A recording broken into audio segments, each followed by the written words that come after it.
3번 마지막이에요. 이거는 공동체 윤리에 대한 거를 묻는 건데요. 성과라는 거를 결국에는 어딜 가나 다 내셔야 할 텐데 업무를 처음 시작을 할 당시에 목표라는 거를 다 세우실 거 아니에요. 충분히 내가 이 정도의 목표를 세우는 데 있어서 어느 정도 시간이 걸리고 어느 정도의 열정을 쏟아부으면 충분히 가능하다라는 거를 이제 처음에 아실 거예요. 나만 알고 있는 그 목표치에 대한 도달 시간이라는 걸 아실 텐데 그 성과를 만들어내기 위해서 나의 경험이나 아니면 나의 노하우, 다른 팀원들이 모르는 것들을 더 많이 좀 공유를 해서 팀에 대한 전체적인 성과를 더 낼 수 있었다든지 이런 부분을 좀 생각을 해보시면 되는데 팀을 위해서 헌신했던 경험을 좀 떠올려 보세요. 이거는 꼭 조직 생활에서 돈을 버는 기업에서 일어나는 일이 아니라 봉사활동이나 그런 거를 이야기를 해주셔도 되고요. 그 안에서 내가 했던 행동이랑 결국에 어떻게 되었는지 그 결과 중심으로 얘기를 하라는 거는 성공한 이야기를 하라는 게 아니에요. 성공한 이야기면 더 좋겠죠. 근데 여러분들은 아직 경험이 많이 없고 많은 실패를 통해서 성장을 하실 수가 있는 기회가 많기 때문에 내가 생각하는 가장 큰 실패에 대한 거를 적어도 충분히 합격하실 수가 있으실 거예요. 더 나은 결과를 만들기 위해 노력했던 그 과정이라는 게 중요한 거지 그 최종 결과에 대한 거는 무조건 성공적으로 났던 그 경험에 대한 것만 이야기를 해야 된다? 그렇지 않으셔도 돼요. 그래서 그 결과를 중심으로 이야기를 하는 게 설령 그게 실패라 하더라도 그 부분에 있어서 어떻게 책임감을 갖고 나한테 주어진 역할보다 더 많은 거를 할 수 있었다라는 부분을 충분히 이야기를 하실 수가 있다고 하면 결과가 비록 실패라 하더라도 이야기를 하셔도 충분히 되니까 마음껏 좀 더 생각해 보시고 소재를 찾아보세요. 팀 성과라는 거를 만들기 위해서 내가 자발적으로 했던 거라든지 헌실적으로 했다든지 이런 것들을 통해서 결과물을 만들어낸 거면 다 좋거든요.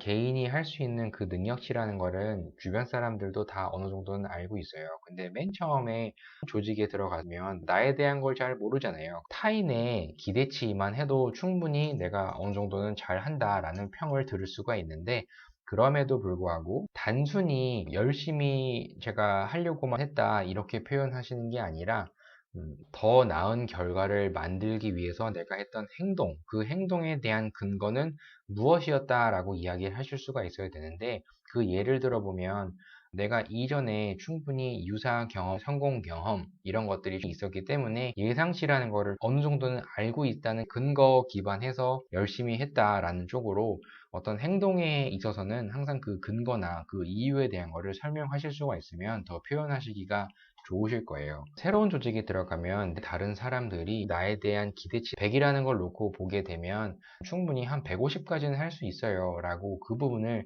이야기를 하지 않으면 모르거든요. 근데 그 부분을 충분히 이야기를 하고 성과를 내기 위해서 내가 이런 양심적인 행동을 충분히 했다라는 부분은 인성적으로도 좋게 평가받으실 수 있을 거예요. 그래서 새로운 조직에 합류했던 이 상황을 보게 되면 내 경험을 더 공유를 하고 내 노하우를 조금 더 공유를 한다고 하면 다른 팀들이 한 30분 걸릴 부분을 한 10분으로 줄였다든지 이렇게 시간 단축이랑 팀 시너지를 만들 수 있었던 근거는 내 경험 기반이었다 이런 쪽으로 이야기를 하셔서 결국에는 이런 것들이 팀 시너지까지 발생을 했고 또 조직력이 강화되고 이런 여러 가지들의 결과물까지 정확하게 표현을 해주셔야만 해요.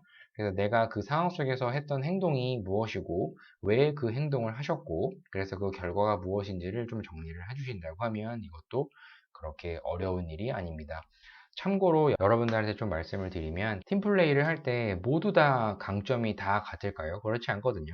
내가 이거를 못하면 이 사람은 이거를 잘하고 다른 사람이 못하는 거를 난 또 잘하고 다 이렇게 어우러져서 톱니바퀴처럼 굴러갈 수 있도록 하는 게 조직력이거든요. 제가 여기도 말씀을 드렸지만 개개인의 약점이라는 게 있으면은 서로 강점으로 보완을 하게 되면 커버가 되고 팀은 굴러가게 되어 있어요. 그런 부분 때문에 팀 능력치를 끌어올리기 위한 어떤 행동이라고 하면 나는 어떤 거라도 하셔야만 해요.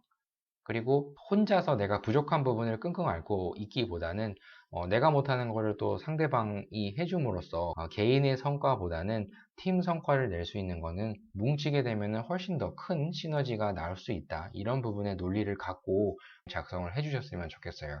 그래서 결국에는 팀원 한 명 한 명이 공동체 의식을 지니고 있으셔야 되고요. 책임감을 또 가지고 있으셔야 되고 서로 믿고 배려해주는 그런 마인드 자체가 이 조직 내에서 다 이렇게 깔려 있어야만 성과라는 걸 내고 뿌듯하고 이런 성취감을 느끼실 수가 있으실 거예요.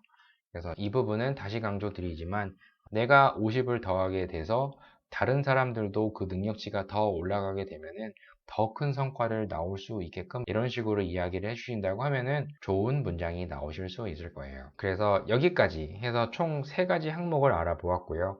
어려운 난이도는 아니거든요. 근데 남들과 차별화된 경험을 이야기를 해야만 합격을 더 할 수 있다 이렇게 생각하시는 분들이 있는데 아르바이트, 뭐 베이커리 아니면 PC방 이런 아르바이트 경험만으로도 충분히 내가 이거를 왜 했고 이걸 통해서 어떤 부분을 배웠고 충분히 이 배운 거를 가지고 내가 이 LH 청년 인턴에 지원을 한 이유가 무엇인지 이렇게 다 연관 지을 수 있다고 하면 어떤 거라도 다 말씀하셔도 됩니다. 그래서 꼭 경험을 이야기를 하시면 그 경험 안에서는 나의 역할이 주도적으로 돋보여야만 해요. 그래서 그걸 통해서 어떤 거를 배웠는지까지 잘 말씀을 하시면 어떤 자소서를 하더라도 다 잘 쓰실 수가 있으실 거예요.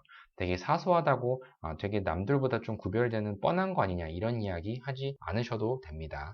그리고 다시 마지막으로 강조드리지만 1번 지원 동기와 입사 후 기여도에 대한 부분을 제일 깔끔하게 300자 내로 표현을 잘 해주셔야만 처음 1번을 보고 2번과 3번을 볼지 안 볼지를 결정할 수도 있어요. 그러니까 이런 부분 좀 참고를 해주시고 잘 작성을 해주셨으면 좋겠습니다. 그래서 LH공사 청년 인턴도 또 많은 분들이 합격을 하실 수가 있으시면 좋겠고 저희 루멘 채널 있죠. 블로그도 있고 유튜브 채널도 있는데 지금 새벽 3시가 넘어가고 있거든요. 제가 조금 잠을 줄여가면서까지 여러분들한테 도움을 드리려고 열심히 제 나름대로는 노력을 하고 있으니까요. 제 유튜브 채널 주변 분들한테 좀 널리 알려주셨으면 좋겠고요. 댓글, 좋아요, 구독 많이 남겨주시면 감사하겠습니다. 최대한 여러분들의 취업에 있어서 한 걸음 더 나아갈 수 있도록 항상 여러분들의 곁에서 응원하는 채널이 될 수 있도록 늘 노력하겠습니다. 그러면 오늘도 잘 들어주셔서 감사하고요. 다음 또 영상에서 뵙도록 하겠습니다. 감사합니다. 이건 아까 말씀드렸던 연장선 상이에요. 개인의 희생이라는 게 반드시 뭐 필요하다 이렇게 항상 다 취준생활 할 때는 이거를 어필을 하시겠지만 개인의 희생이라는 게 분명히 조직에는 성과가 나타났어요. 그러면 그 조직에서도 개인의 그 희생에 대한 부분을 반드시 보상을 해주기 위해서 뭔가 액션이라는 걸 취해야 돼요. 그렇지 않으면은 입사를 한다 하더라도 분명히 이 사람은 오래 갈 수가 없어요. 조직이라 하더라도 개인이랑 이렇게 배려를 해야 되거든요. 이 사람이 성과가 많이 나왔다고 하면 충분히 거기에 대한 성과급에 대한 것도 지급을 해줘야만 할 거고요. 기업에서는 그렇게 해야만 하는데 많은 중소기업에서는 내가 아무리 열심히 해도 대부분 다 윗선에서 그런 실적인 거고 그리고 나를 인정해주는 곳이 사실 많이 없고 이런 것 때문에 많이 고민을 하시고 공기업으로 많이 넘어옵니다. 물론 대기업도 또 그 나름의 힘든 점들이 있긴 하겠지만 급여라도 좀 더 많이 받는 게 대기업인데 중소기업은 사실 많이 주는 것도 없는데 나에 대한 성과는 남들이 가져가고 인센티브라는 거를 내가 결국에는 만들어냈는데 인센티브를 심지어 깎아요. 추가 매출의 10%를 제가 받겠습니다 라고 서로 약속을 구두상에 했는데 실적을 충분히 내가지고 이제 여기에 대한 인센티브를 지급해 주세요 라고 했더니 또 갑자기 이제 힘들다는 논리로 10%로는 좀 너무 많은 것 같다. 이거 한 5%만 하자. 나 힘드니까 한 200만 원만 깎아줘. 이런 곳이 일어나는 게 중소기업에서 많이 일어납니다. 그래서 이 부분은 좀 참고를 해서 좀 아시고요.